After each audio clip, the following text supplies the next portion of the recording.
Welcome to Love from Lisha. For an extra dose of love in your day, click subscribe and the bell to be notified when new videos go live weekly. Today we'll be talking about how trying to make things better can actually make them worse.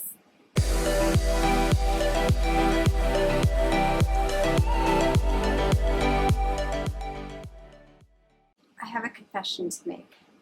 I am a chronic pleaser, addicted to the high from feeling like I'm doing things that are pleasing to others and going above and beyond to make sure that people are accommodated, doing things that are kind and thoughtful. Now, you might think, well, that sounds great. Lucky for your friends and family. That's what I believe too.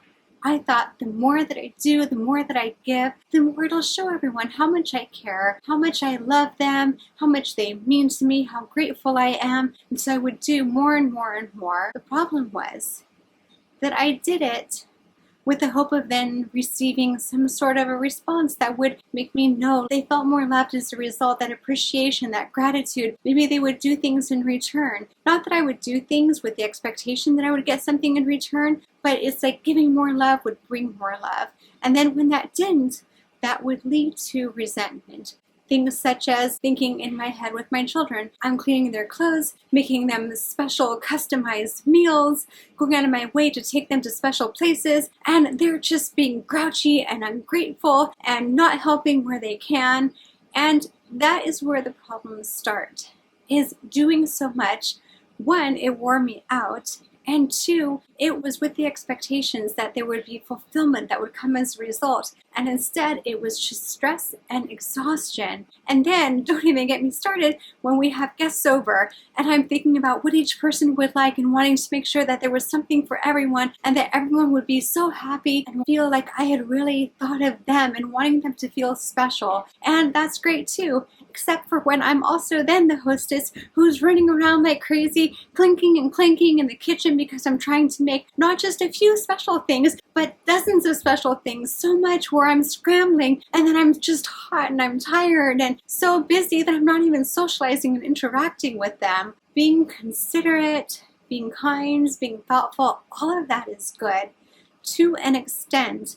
And I was going above and beyond, thinking I just like to give. I'm a giver, and the more that I do, then the better. And it can't just be something so-so. It's got to be something amazing for the sake of that's who I am. And when I do something, I want to go all out and do it right, showing how much I care and how much people mean to me. Then I had a realization. It was not worth it. People didn't care if I had 20 options compared to a few great options. What they cared about was how I was showing up. And they didn't want to be around someone who was like stressed and uptight and overly extended. So in trying to please others, I was actually creating tension and negative energy. So I decided something needs to change, to be more about who I was being. Was I being present? Was I being kind? Was I really listening? Or was I not, because I was darting off doing this and that and trying to do a million things to help make sure all of their needs were met and they were comfortable? So instead, I shifted and I thought, what are the most important things? What do I want to do as part of the experience that others have? How do I want to make them feel? How do I want to show up?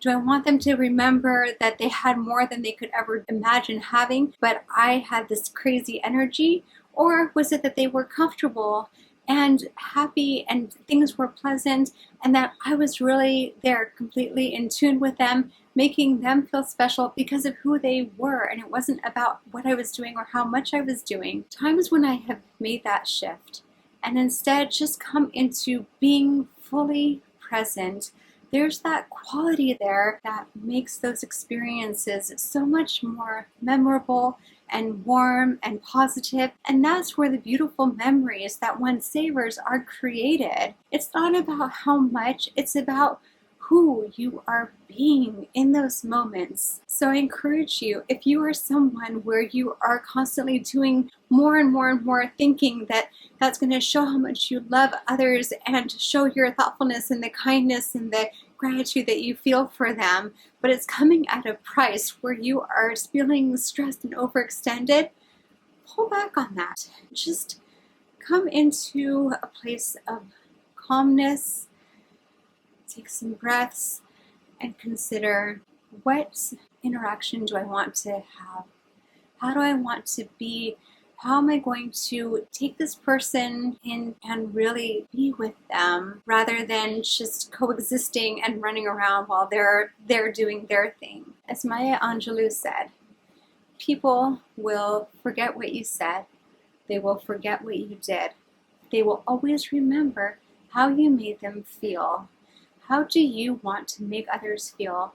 How do you want to feel and show up when you're with them? And doing that, that can powerfully shift the energy that you come into things with and how you choose to show up, knowing that more doesn't mean better.